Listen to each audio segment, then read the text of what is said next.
वीरेंद्र जी, आपसे मैं शुरुआत कर रहा हूं।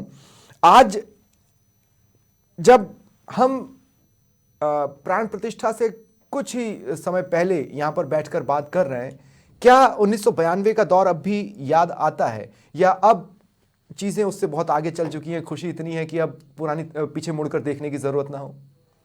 अभी जैसे आपने बोला तो मेरे तो रोंगटे खड़े हो गए कि उस चीज़ को कि हाँ वो चीज़ आज भी सीन मेरे दिमाग में, मेरे आंखों के सामने ऐसे कैसे प्रत्यक्ष की तरफ दिख रहा है। और कितनी खुशी हो रही है कि उसको कह नहीं सकते, बयान नहीं कर सकते कि कितनी खुशी है कि भगवान का काम हो रहा है, हमारा कुछ हल्का सा सहयोग रहा, तो बहुत बढ़िया चीज़ है। कैसे जाना हुआ था? मतलब एकाएक मेरे ख्याल से आपकी उम्र, आपने खुद बताया कि 20-21 साल के आसपास थी। 20-21 साल की करीबन उम्र थी मेरी। तो घर पे चल रहा था माहौल कि भाई अयोध्या के लिए जाना है, ऐसे करना है। सभी लोगों से सुन रहे थे हम, कई लोग थे। कुछ लोग बसंत सिंह, ऐसे मेरे दोस्त थे, एक बसंत सिंह गहलोत थे, एक गणेश जी मीणा है। तो ऐसे करके हम लोग प्लान बनाया, बोले यार वहाँ चलना है कार से। और मोटिव क्या था या मोटिवेशन क्या था? मोटिवेशन ये था कि भाई धर्म के लिए तो चलना ही पड़ेगा, धर्म तो। फिर मैंने आगे घर से पूछा पापा मम्मी से, मैंने कहा पापा ऐसे ऐसे कार सेवा के लिए। बोले जा भाई, धर्म तो बलिदान मांगता है, जा, बहुत बढ़िया काम है। किसी मतलब जो जाने वाले थे वो तो सब कैंसिल हो गए सब, और जो नहीं जाने वाले थे हम जैसे लोग एक उत्साह के साथ हम चल दिए वहाँ पे। बहुत अच्छा सफर रहा हमारा। तो ये जर्नी की शुरुआत कहाँ से हुई थी? मतलब बेसिकली आप कहाँ के रहने वाले थे, कहाँ से आपने इस जर्नी की शुरुआत की थी? दुर्गापुरा से। दुर्गापुरा हाँ, से। सांगर दुर्गापुरा है। तो यहाँ से आप अयोध्या की ओर अयोध्या के निकल लिए गए। प्रस्थान करे। हम 5 साथी मेरे और थे, वो और भी कुछ काफ़ी लोग थे जयपुर से। हम यहाँ से सीधा जयपुर स्टेशन, और जयपुर स्टेशन से सीधे फिर अयोध्या के लिए। रास्ते के अंदर आमदनी करते हुए, ये करते हुए भाई चलो वहाँ तक पहुँच गए हम।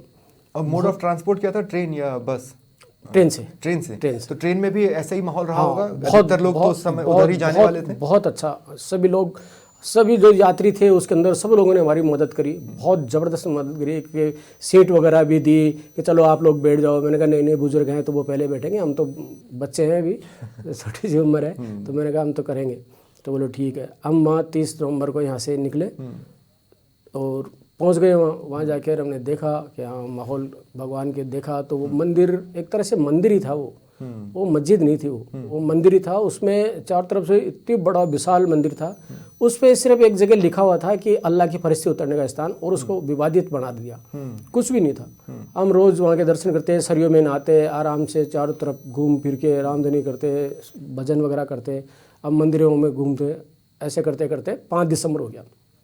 5 दिसंबर के दिन हमारे को ऑर्डर हुआ, हमारे जो साथी वगैरह थे उन्होंने, सब बड़े बड़े जो मेन थे, उन्होंने कहा कि कल 6 दिसंबर है और कल सरयू की मिट्टी लेके आना और यहाँ मंदिर के आगे डाल देना है। कार सेवा पूरी हो गई।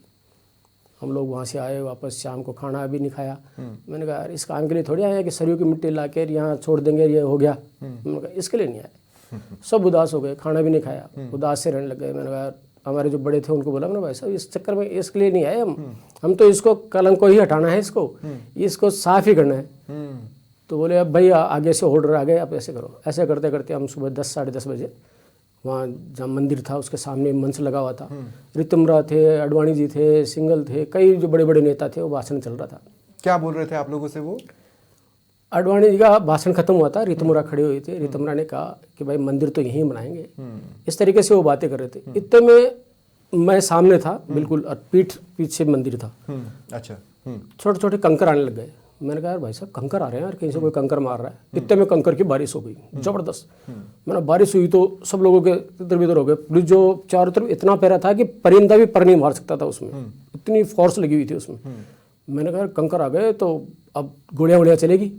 अच्छा। तो बोले भगो, सब कैंप में भगो। तब तक आप लोगों तक ये समाचार भी पहुंच चुका होगा कि एक हिस्से में तो गोलियां चल चुकी हैं। हाँ, ये लग रहा था कि गोलियां चल गई, गोलियां चल गई। लेकिन हमारे सामने तो हमने नहीं देखा कि भाई गोली चलती है, और साइड में चली हो तो पता नहीं। हम वहाँ से थोड़ी दूर भगे तो भीड़ इतनी ज़बरदस्त भग रही थी। मैंने कहा यार ऐसे भगेंगे यार, ऐसे करेंगे तो ये लोग कई मर जाएंगे। मैं, मेरे साथ था एक ओम प्रकाश मीणा जो पूरन है वो, मैं, एक बसंत जी, इन्होंने, गणेश जी ने, इन्होंने कहा। मैंने कहा नहीं नहीं अपने को रोको इसमें। एक सुशील था हमारे साथ जो सन्यासी की ड्रेस पहना देते थे उसको, और जय श्री राम के नारे। देखिए रामायण में अगर अंगद का प्रकरण ना आए और कोई पैर ना जमाए तो फिर कैसे चलेगा। हाँ, तो उसको हम हमने कहा ये भीड़ को रोको, और ये तो लोग भग रहे हैं यार, भगाओ मत। हमने जाकर उनको लोगों का मैंने कहा भागो मत, सब अब्बा है, कोई गोली नहीं चली, रुको आप, इसके लिए थोड़ी आए हैं अपन। तो मेरे दोस्त ने बोला, मैंने कहा यार देख अपन तो मरने के लिए आए हैं, यहाँ तो काम करने के लिए आए हैं, कार सेवा करेंगे तो कार सेवा तो ऐसे ही करेंगे। हम वापस से सीधे गुम्मद पे, मैं ऊपर चढ़ गया, सीधे गुम्मद पर चढ़ गए। तो नागा जो साधु थे उन्होंने त्रिशूल से और त्रिशूलों से उन्होंने हाथों से उसको तोड़ना चालू कर दिया, और तोड़ तोड़ के ठेठ ऊपर गुम्मद तक चढ़ गए वो लोग। गुम्मद पे चढ़ गए, जो लग रहे जो गिर रहे थे उसके नीचे। मतलब ये सब आपने अपने सामने देखा जब वहां पर भगवा ध्वज लगाया गया, तब भी आप वहां पर थे? मैं वहां शाम को 4 बजे तक हम वहीं थे। अच्छा। कंटिन्यू उस दीवार के, इतनी बड़ी दीवार थी कि एक बड़ी खाट उस एक दीवार पे आराम से बिछ जाए। तो उस दीवार को उन कार सेवकों ने कैसे तोड़ दिया है तो भगवान की लीला उन्हीं की है कि बिना कोई हथियार के, बिना कोई सामान के, हाथों से उसको तोड़ना एक बड़ी चमत्कार तो ये चीज थी। हम भी उसके अंदर जो गिर रहे थे, जो लोग मरे वहां पे, वो गलती से क्या हुआ उसी दीवार को तोड़ रहे, उसी के नीचे, उसे ऊपर भी तोड़ रहे, नीचे भी तोड़ रहे, तो उसमें दब गए कुछ लोग। तो क्या कोई कंकड़, कोई ईंट आप अपनी मेमोरी के तौर पर उठा के लाए हैं? वहां से हम ईंट लेके आए। जो ऊपर जो ईंटें थी वो 1500 कुछ की ईंटें थी। अच्छा। और जो नीचे जो ईंटें निकली वो स्वास्तिक की ईंटें थी, उसमें स्वास्तिक बना हुआ था। वो ईंटें निकली, हम लेके आए थे, मैं भी लेके आया था वो ईंट। हम वहां से फिर ऑर्डर हुआ कि 4 घंटे का टाइम है, 4 घंटे का हमारे को टाइम दिया। बोले 4 घंटे में जो करना है वो कर दो।